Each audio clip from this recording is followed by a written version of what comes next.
Well, got the first tillage of this plot, and I'm shocked that I was able to get it in, because this was kind of wet still.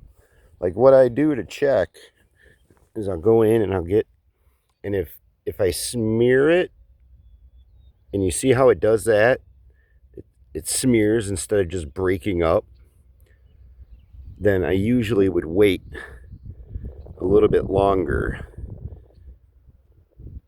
Since it's not like streaking, it's just kind of smearing. You guys could see that consistency. This is borderline too wet, but it didn't clump on me. So there must have been enough dry soil, and I went ahead and spread gypsum so that that'll help loosen up my clay to give better drainage. But this is the first tillage of this one this season. This was tarped since last fall.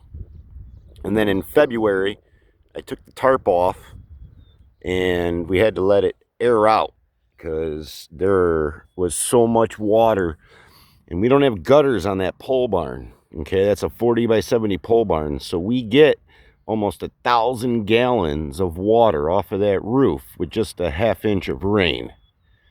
And it sits, and this is a low spot.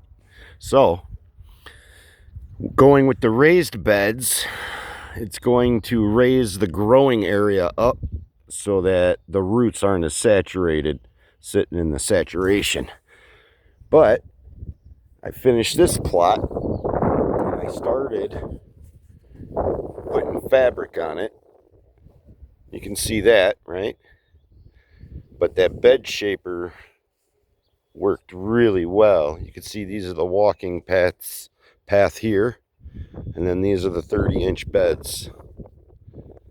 So that tractor with that the tiller and that bed shaper, that thing worked really, really well.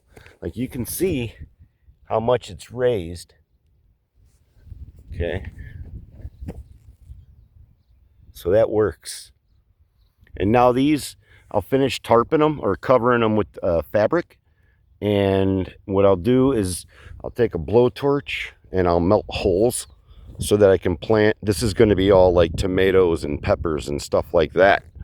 So once I do that, these will all be covered, and we'll let the season grow. And then at the end of the season, I'm going to roll the landscape fabric up, and we're going to throw a tarp on over it to make sure none of the weeds over the rest of the fall and winter, so none of the weeds come in. And then February, same thing, we'll untarp it, and then I won't have to till the beds because they're already formed. So all I have to do is unroll the fabric with the holes for the plants already in it, and then we golden. So that's huge. That's a huge advantage for me this year.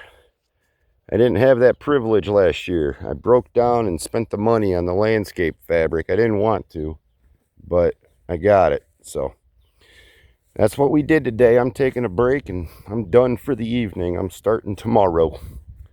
Happy farming, y'all. Later.